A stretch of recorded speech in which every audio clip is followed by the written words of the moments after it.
deserts of Rajasthan to the waters of the Arabian Sea.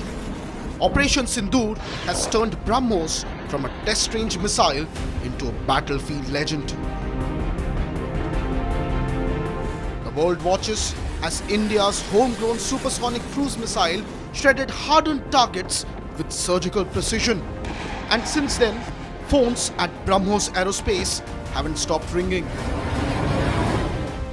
Now, one of those calls has brought Indonesia's Defence Minister Shafri Shamsuddin to New Delhi for a 3-day visit from November 26th to November 28th. On his agenda, talks with Defence Minister Rajnath Singh. On the table, a potential $600 to $800 million deal that would arm Jakarta with one of the fastest and most feared cruise missiles on planet Earth. At nearly 3 times the speed of sound, BrahMos is not just fast, it's unforgiving. A 290+ kilometer strike window, sea-skimming flight profile and pinpoint accuracy make interception nearly impossible. For adversaries, detection is seconds. Reaction time is near zero. There is an old adage, seeing is believing. When the results speak for themselves, then everybody wants to buy this missile. And why is that so? You know, we had hit in Op Sindoor 11 to 12 air bases, 4 to 6 radars and 2 command and control centers. And wherever we employed this missile, it proved to be highly accurate and it was unstoppable. And why was it so? If you look at Rahim Yar Khan, it is still in ICU. It's 6 months and more since the day we had attacked Rahim Yar Khan with this missile.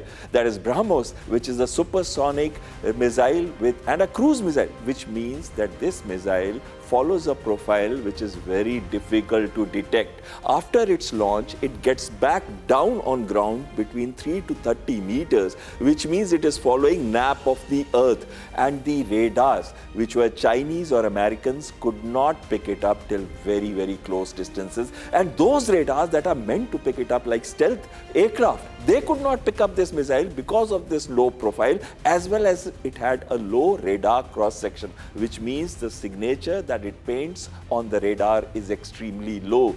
Philippines is one country which has already purchased BrahMos missile from us in 2022. Now you see a lot of interest shown by other countries. And as far as Indonesia, Malaysia and Vietnam are concerned, this is an advanced stage of sort of purchasing this BrahMos missile.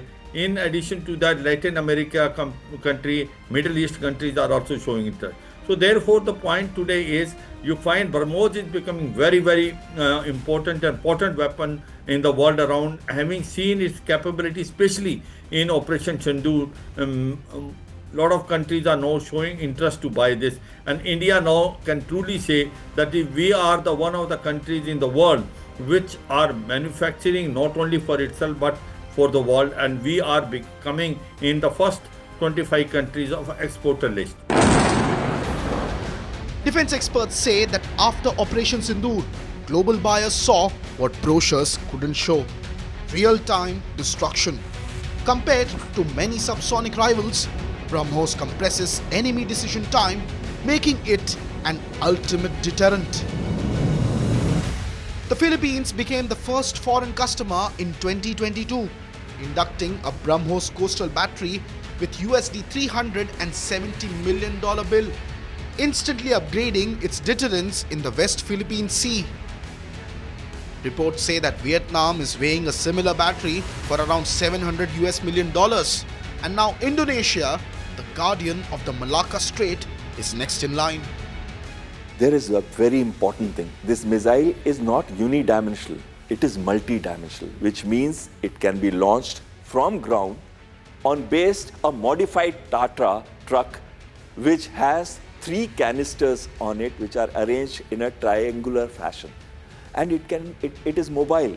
They can go and launch from any place. It takes very less time to set it up and launch the missile from there, which means when the army uses a land attack version and it is within about 50 to 100 kilometers of the border, it can still go inside 150 to 200 kilometers and go and hit at any of the targets in tactical battle area. All these countries which are Southeast Asia countries, which are victim of, you can say, that power of China, especially in Indo-Pacific, are depending on India to get more weapons, and especially they are buying BrahMos.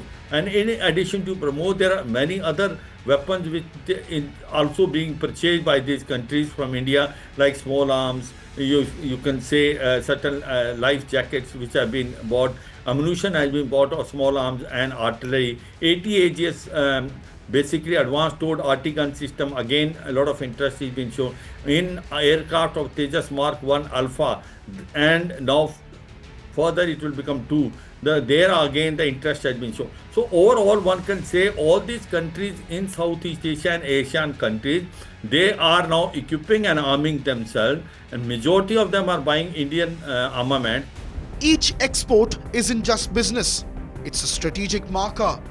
Every coastal battery from Manila to Jakarta adds another layer of difficulty for any navy seeking to dominate Asian waters.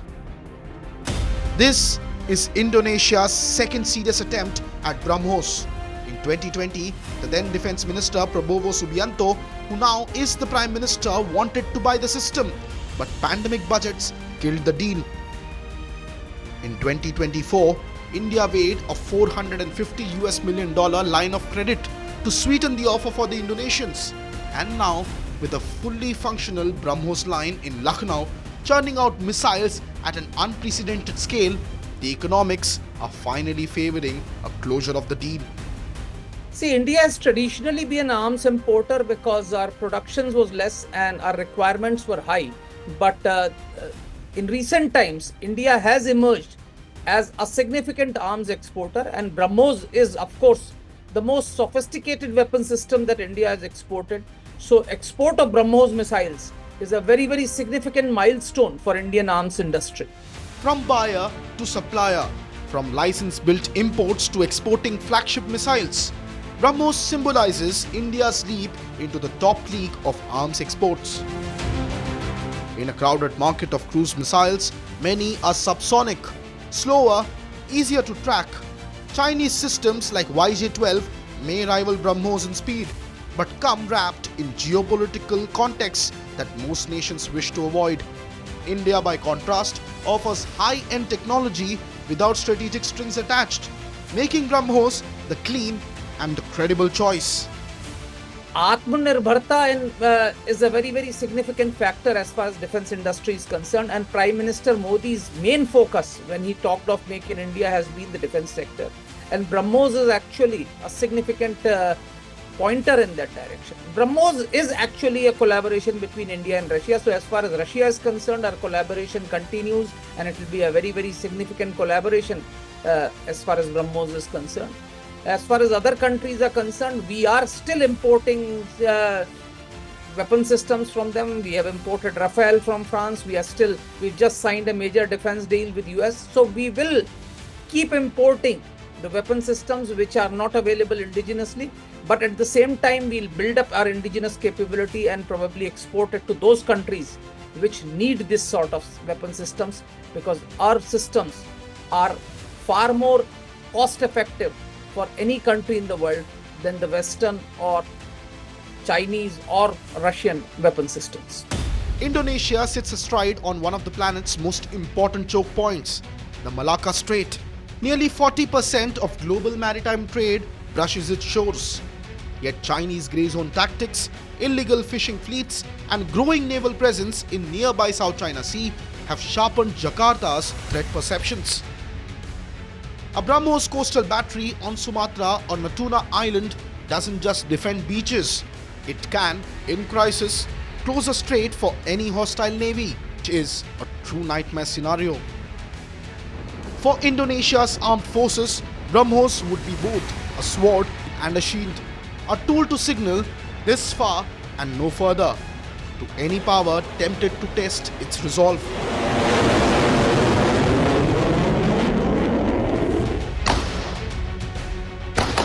Already, India and Indonesian troops train together with exercise Garuda Shakti on land, Samudra Shakti at sea, and Indo Corpat along shared waters. A BrahMos deal would turn these drills into something deeper: shared deterrence. Southeast Asian countries have been facing certain problems with China, especially with respect to 9-dash line, which actually expands China's maritime spheres considerably. And countries like Philippines, Indonesia, etc., acquiring BrahMos will be a significant value addition for these countries, and it will significantly enhance their defense preparedness for dealing with any eventuality that may arise in future. Strategically, an Indonesian BrahMos battery is a message to Beijing. India isn't just guarding its own waters, it is quietly arming like-minded partners at China's periphery. As Indonesia's defense minister walks into the South Bloc, this is no routine visit. If the deal is sealed, one missile will redraw maps, linking Delhi to Jakarta and tightening the noose on aggression in the Indo-Pacific. In the age of great power rivalry, this is how quiet partners and one supersonic missile changes the entire game.